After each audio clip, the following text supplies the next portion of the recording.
guys, so welcome to the 5 Days of Jade challenge. So I'm so stoked to be finally doing this. So many of you guys have been writing into me asking me for different ways to use your egg or different practices or guidance. So I'm super stoked to be able to share these very different 5 quite easy ways to harness the magic of your jade egg, because let's be honest, so many of us buy things, especially things like the jade egg, and never fully learn how to utilize it properly. Yes, so I want to make something super duper clear, and that is that the biggest benefits, the biggest gold, the magic that lies with the egg is how you use it. Yeah, so you will get increased sensation. You will get juicy sparks throughout the day if you just pop your egg in and go about your day. Yeah, but the magic, the big shifts, the breakthroughs happen when you choose to use the egg in a really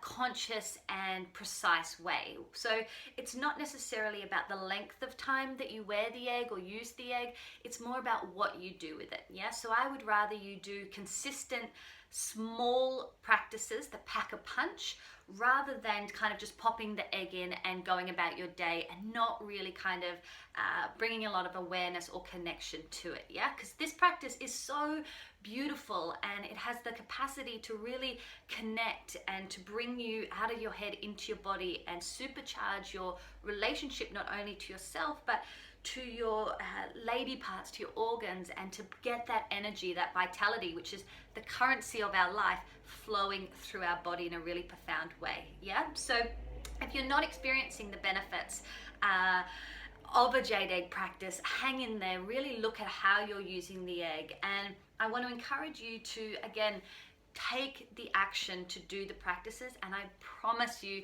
you will see some results, you'll see some shifts. Now, with that being said, the 5 practices that I am going to show you these next 5 days, it's kind of like a taste test. Yeah, I'm not going to go too much into the inner workings of the egg, the energy, all of that, because it is a lot. Yeah, it is a lot to go into, and that's why I have things like the Jade Egg Academy, where I spend a lot more time explaining, and the practices are more in depth, and we go to an even deeper and greater level. And I'm going to talk about the jade egg later on in a couple of the videos, so that you can understand if that is the path that you want to take. But this challenge is all about kind of bite-sized chunks, little kind of go-to practices or jade egg recipes that you can kind of pull out of your tool belt if you want to kind of get your zen on, if you have some stagnant and yucky energy you want to release from a hard day, if you're feeling a bit flat and you want to kickstart your libido. These practices are going to be your kind of go-to grabs in order to be able to achieve that. Yep, so they're super helpful, they pack a punch. But there are a few kind of golden rules that I want to just talk about before we get into the very first one. And that is, nothing goes in until you have dropped in. Yeah, so whenever you're working with a jade egg or anything that is an internal something that goes inside of you, it is so important to bring your full awareness to the practice. Yeah, so many of us have received trauma or blocks or something from receiving something inside of us when we haven't been ready to receive it. Yeah, so that can happen through penetration when we haven't been fully lubricated, or we've kind of said yes but we mean no, our body is not fully online with us yet.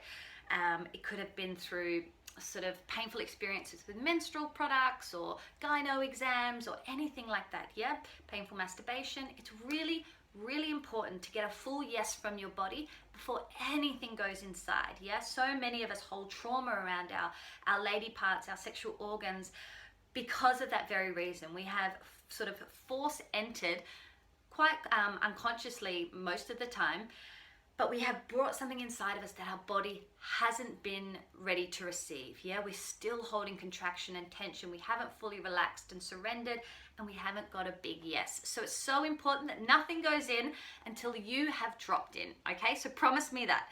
So that is quite easily done. All you need to do is take a couple of deep breaths and breathe into your dantian or your lower belly. So you can imagine breathing into your belly button if it helps, or 3 fingers below your belly button, which is kind of sort of the Eastern way of doing it. And you're going to just bring your breath and expand that area with every inhale, and then with every exhale, I like to make a little bit of a sound. So it just looks like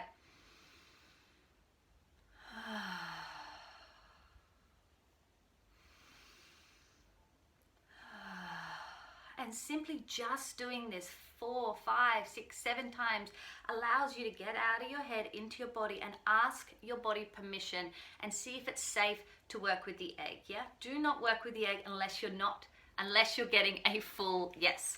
All right, so nothing goes in unless you've dropped in.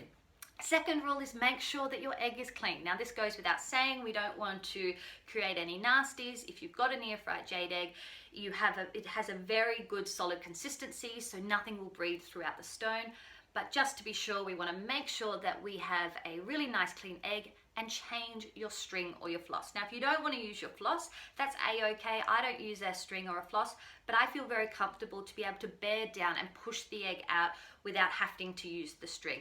Now, it will not go past your cervix, so don't worry about any lost eggos. It's completely safe, but it just might mean that if you're not using a string, you might have to fish it out with your finger, or bear down and cough, have a bit of a laugh to relax your yoni, and then it will just come out. So you don't have to use a string, but if you do use a string, make sure that it is clean. So that's kind of all my kind of golden rules with the jade egg, is to make sure that it's clean, make sure that you've dropped in before it goes in, and to kind of bring a sense of joy and love and yeah, that's kind of it to the practice. Yeah, this is such a sacred and beautiful way to learn how to reconnect, to spark up vitality, to kind of energize our bodies, and it's such a beautiful practice. So treat it that way, yeah, rather than it to be just another thing to do on the to-do list. See it as a way that you can really reconnect, and see it as to yourself, and see it as a way that you can nourish yourself. See it as a really beautiful self-loving practice, something that is going to be able to sustain you and through life, and also give you the energy that you need to live life. Yeah, because so much of the practice with the jade egg, the beauty, is moving this vitality, creating this vitality and moving it through our body. And vitality is our currency of life. Yeah, when we don't have that energy, when we don't have that vitality within our body, we feel lethargic, we feel drained, we feel tired, we don't show up in life how we want to, we kind of pull back, we don't give our all. Yeah, we close off. When we have that juicy vitality, when we have a really great undercurrent of aliveness running underneath our skin, we're ready to dive in. Yeah, things taste better, we're ready to kind of to love more and open more and do more and experience more. Yeah, and it all comes down to vitality, and the egg is great for doing just that, cultivating and bringing that energy up and through your body. Now, with that being said, we cannot move energy through our body if we are kinked and blocked and contracted. Now, you'll notice that below this video, there'll be 2 exercises, and one will be a video on shaking. Now, this is going to be super, super, super duper important for you guys. And I want to put this challenge to you to do this shaking every day for the next 5 days. So the reason why I think that this is so important to do it either before a jade egg practice or just do it every morning or every night is because so many women are holding a state of freeze in their body, are holding a state of contraction. Yeah, what I notice with my clients and within myself, it happens in 3 areas. It happens through the heart, through the body, and in our genitals, in our yoni. So these 3 places of contraction has kind of become our armor, has become kind of our constant state of fight or flight. Not meaning that we're kind of panicked all the time, but we're naturally guarded. We're naturally kind of on the back foot, and it makes a lot of sense because we live in a hyper busy world. Yeah, where we have things coming at us, and although we're not running from lions, our threats are very real. Yeah, where our to-do lists can feel like threats. Our boss,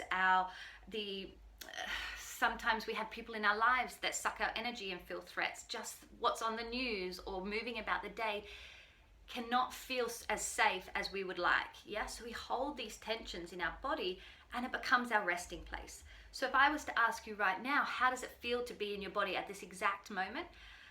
I would bet that there are places of contraction. Yeah, your shoulders might be tense, you might be holding in your belly, you might be squeezing your anus. it takes a lot to kind of go, oh, okay, yeah, I am kind of, there is a hold there is a natural, not natural because it isn't natural, but it has become natural, this tension within us. So for us to be able to start to move that energy through our body, to be able to tap into our pleasure, to kind of get that vitality happening through our body, to kind of spark that sexual energy, we need to unkink, we need to release the freeze. Yeah, so it's like if your body was a mobile phone, you want to plug the charger in, which is like using the egg or doing these energy practices, but the charger is like knotted and kinked and only kind of half working.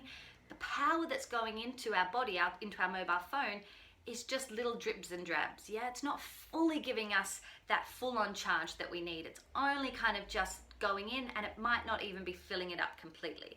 So we want to unkink the hose. We want to really open our power source so that we can fully bring that energy up and through our entire body.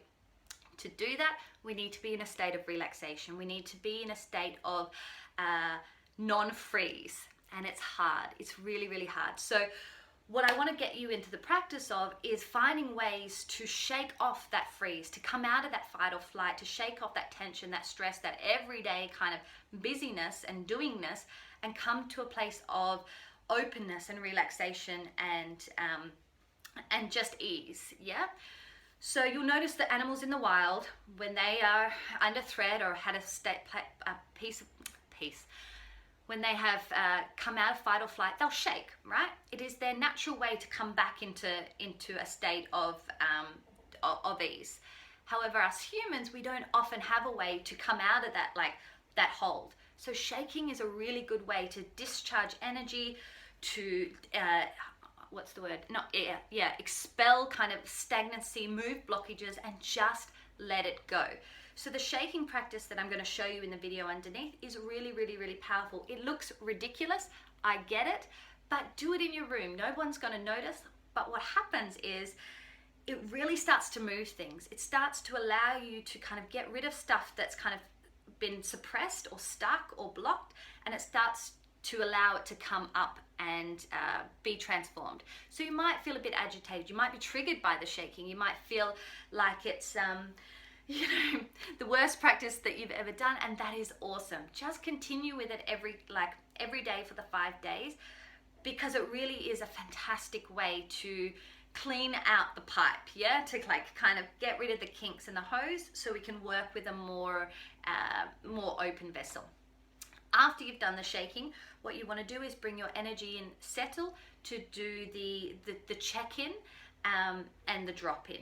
So you would shake, do the practice, then put your hands to your lower belly, do your breathing right down into your womb or your dantian, and really center yourself, settle your energy, and then from there check in to see if you're ready to use the egg or to do another practice. All right, so the challenge is to do the shaking for 5 days, either in the morning or before a jade egg practice, just to start to release and get rid of that kind of built up tension and contraction, and to notice the differences, to notice how you are at, say, your resting state now to when you've done the shaking. And the shaking can look quite weird. I'm not going to lie, it's really kind of a bit, that's a bit odd, but then noticing how you really are after you've dispelled all that energy and kind of flushed out your system. They can be really polar opposite. So the second practice I have for you today is a really beautiful kind of initial intention setting, connecting, heart opening audio with your jade egg. So we want to infuse our jade egg with the quality of our intention of love, of compassion, of joy, so that every time we go to use this sacred stone, it feels special, it feels sacred. We have reverence for this practice, we have reverence for this, the gemstone that we're using, this whatever one that you have for your own unique gemstone, so that it's infused with that energy. That you're connected with it, with your heart, mind, body, and soul, that it becomes more than just a rock that you're using to whatever is your reason. So the meditation, it's an audio practice. It does require you just to get a little bit of coconut oil or a little bit of lubricant, if you don't kind of lubricate that easy. And I think that's pretty much it that I have to share with you today. I'll be popping in tomorrow with another practice, If you have any questions, make sure you either email me or pop them into if you're watching this on Facebook, pop them into the comments below. And that's about it, I believe. Oh, yes, that is it. I will explain further tomorrow. Okay, guys, dive into the practices, and I look forward to seeing you all tomorrow.